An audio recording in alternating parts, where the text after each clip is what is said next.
When you think of the Middle Ages, what comes to mind first? Castles full of knights? The great cathedrals and churches? Half-timbered houses, perhaps? We still use the churches and cathedrals today, and old houses make modern homes. But we don't use castles anymore, at least not in the way they were originally used. Huge buildings like this took years to build, and they cost the earth, even then. Why did the people of the Middle Ages build them? The Normans built the first proper castles after the invasion of 1066. They needed bases from where they could patrol the countryside and strongholds to protect themselves from Saxon attack. These strongholds were also their homes.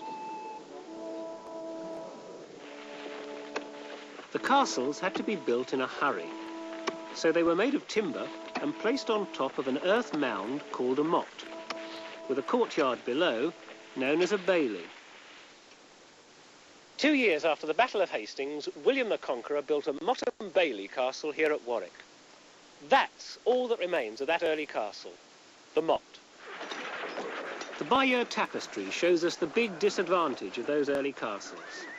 Attackers could easily set fire to the wooden palisades and buildings. So the castle builders began to use stone instead. The first thing was to build a stone wall around the bailey in place of the wooden palisades, and then to build another stone wall on top of the motte. This was called a shell keep. But the earth on top of the motte often couldn't take the weight of a strong tower. So they built a keep in the bailey instead. And for added safety, the entrance to this was at first floor level up a flight of steps. It wasn't very comfortable living in the keep, so eventually the lords moved out into proper houses in the bailey. This meant that they weren't so well protected, so the walls had to be strengthened even more. Of course, the weakest part of any castle was the entrance. You needed a really strong gatehouse and even an outer gate or barbican. Edward I added an extra ring of walls around his castles, always lower in height than the inner walls. Round the whole thing, there was often a moat. Of course, many castles couldn't have a water-filled moat because they were too high up. Like at Warwick, where the River Avon was too far below the castle to fill the moat. So another solution had to be found. This dry moat, or rather this ditch, isn't nearly as deep as it used to be. But then it must have been a major obstacle for any would-be attacker. And rightly so, because when it came to warfare, the man who dug this ditch and redesigned much of Warwick Castle was a real professional. The 11th Earl of Warwick, Thomas Beauchamp, was a famous knight.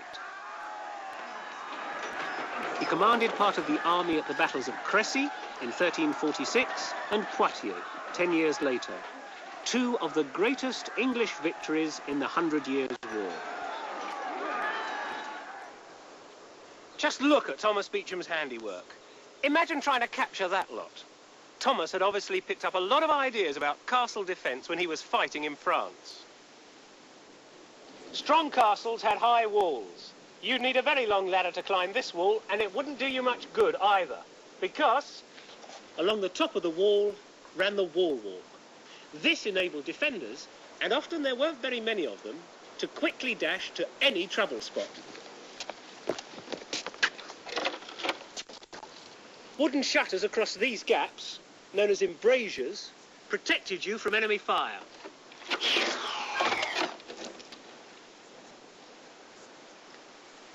If you think the walls are daunting, look at this tower.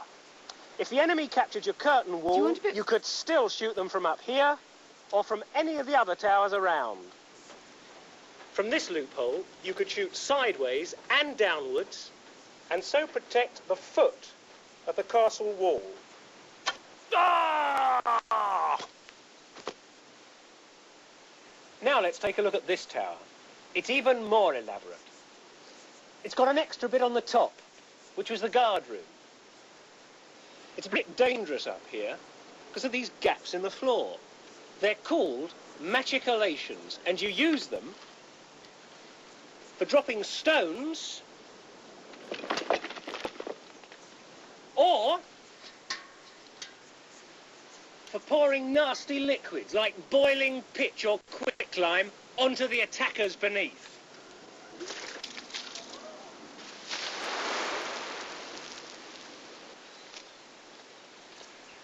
Now let's imagine that we're attacking the castle. The way in is protected by a gatehouse with a barbican in front of it providing an extra layer of defence. If we brave the arrows, we're confronted by a drawbridge and a portcullis. If we manage to fight our way through those, we then enter this area, affectionately known as the killing ground. Under fire from every side and even from above.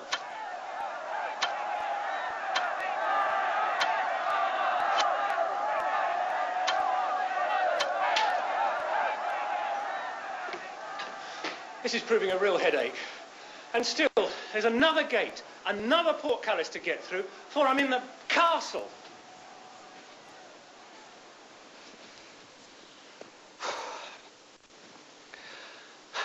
Not doing very well at capturing this castle. What else can we do? Well, we could use this battering ram to hammer away at the base of the walls. Or we could hurl large boulders at them using this mangonel or catapult. The trouble is, it's worked by a series of twisted ropes, and these can be affected by the damp. It's not that accurate. Better still, let's use this trebuchet. It's much more powerful. And we'll use it to hurl the bodies of dead animals over the top of the battlements.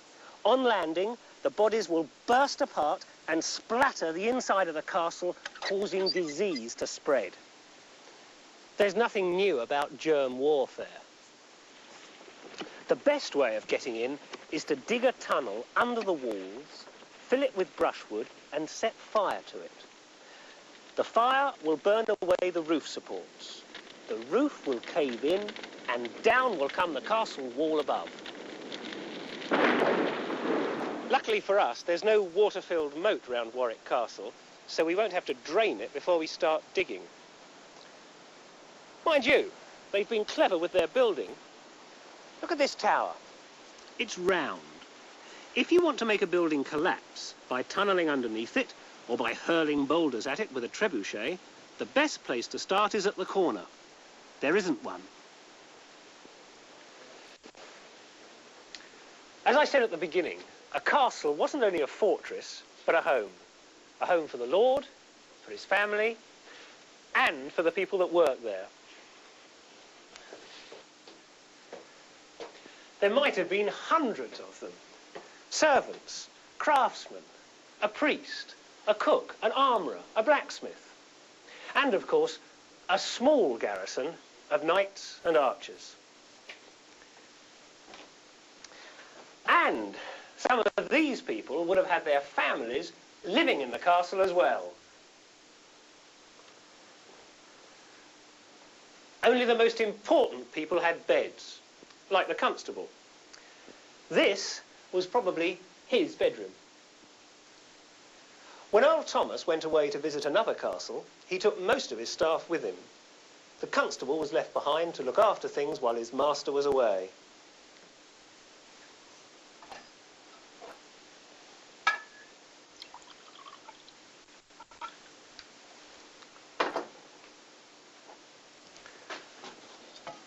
Terrific.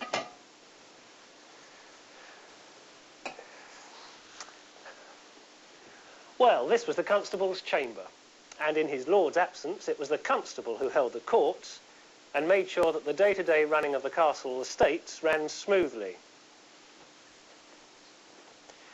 That was very important, because a nobleman's wealth depended largely on the hard work of the peasants on the castle farms.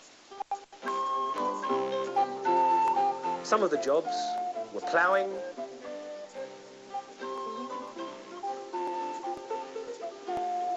sowing, harvesting, reaping, and shearing sheep.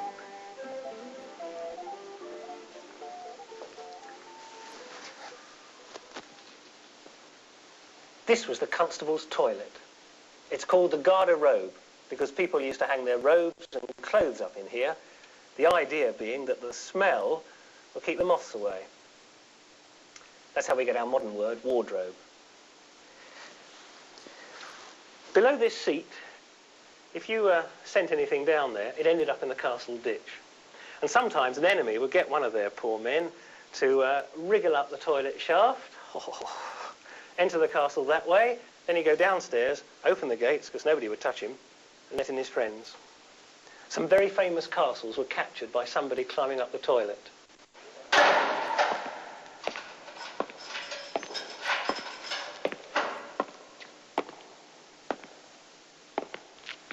From one smelly confined place to another, the prison. The lord of the castle, as the king's representative, often held courts. So prisoners awaiting trial were sometimes locked up down here.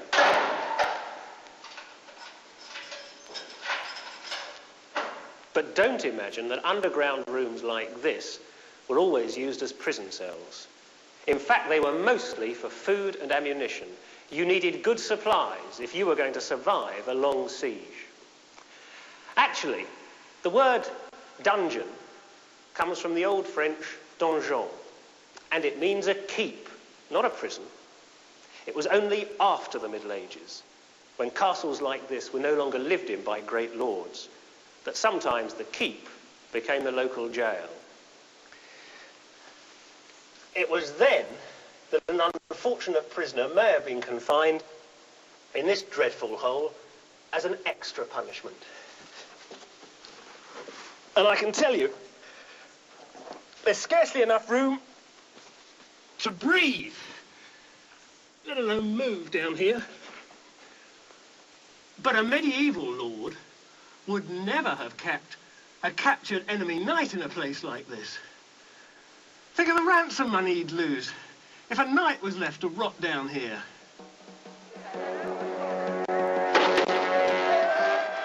Large ransoms only go to prove just how valuable a knight was in the Middle Ages. A knight on his horse was as powerful as a tank is in today's army. You'd often find a young knight in the castle bailey doing this, riding at the quintain.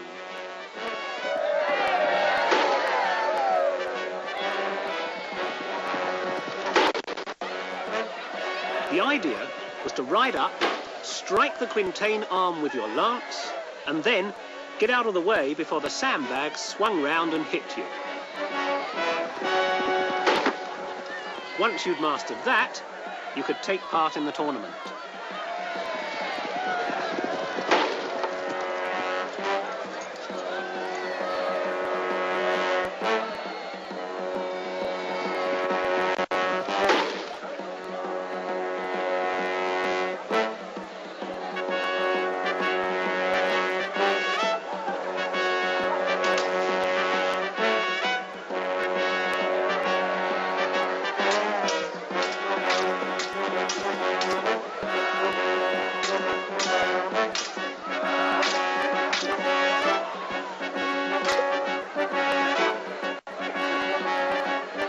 Jousting helped the knight prepare himself for battle.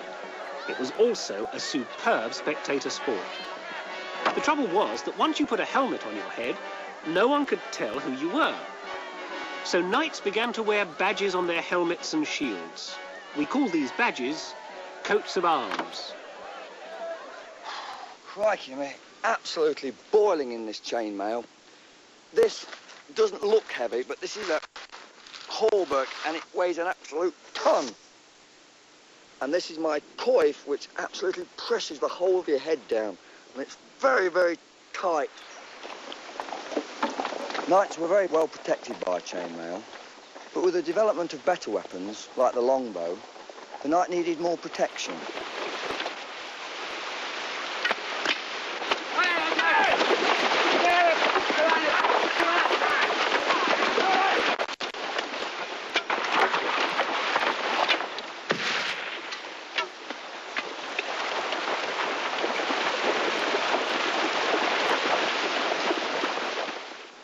Thomas's grandson, Richard, was a very famous knight, and by the time he became Earl of Warwick, knights wore plate armour over their chain mail. It wasn't very practical. You couldn't put it on yourself. It was jolly heavy and extremely difficult to move around in.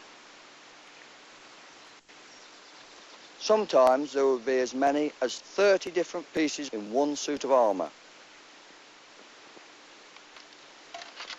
But it looked magnificent. A great knight had to look splendid, even in death. Earl Richard's tomb is one of the finest in Britain.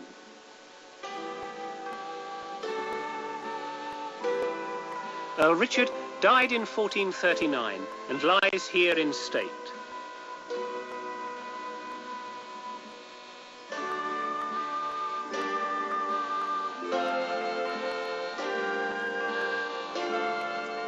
Below him are the small carved figures of mourners to show his importance.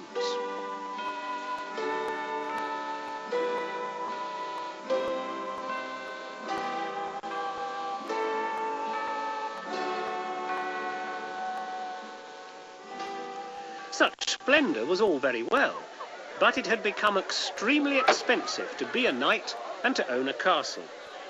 What's more, by the end of the Middle Ages, many knights didn't want to go on long expeditions with the king, so they paid a fine instead.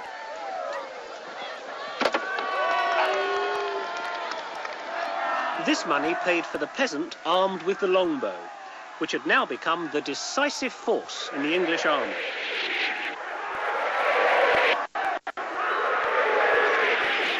The knight had lost his military importance, and cannons were improving all the time.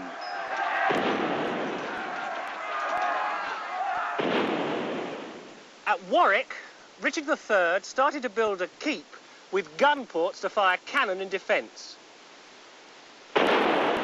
Richard died in 1485, soon after building was begun, and no one ever bothered to finish this keep.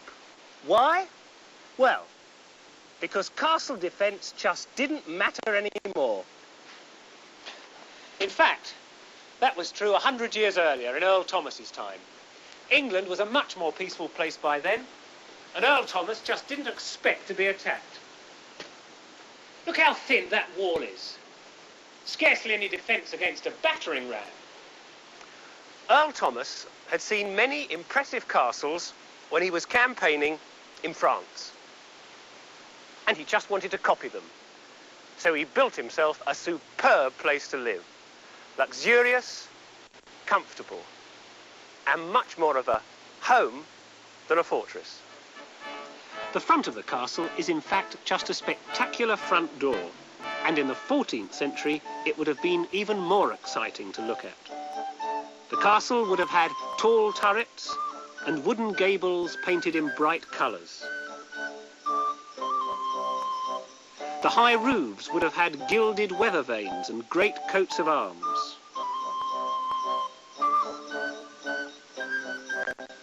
Even the walls on the outside may have been painted. Gradually, as castles began to lose their military importance, people didn't want to live in them anymore. They just weren't comfortable enough.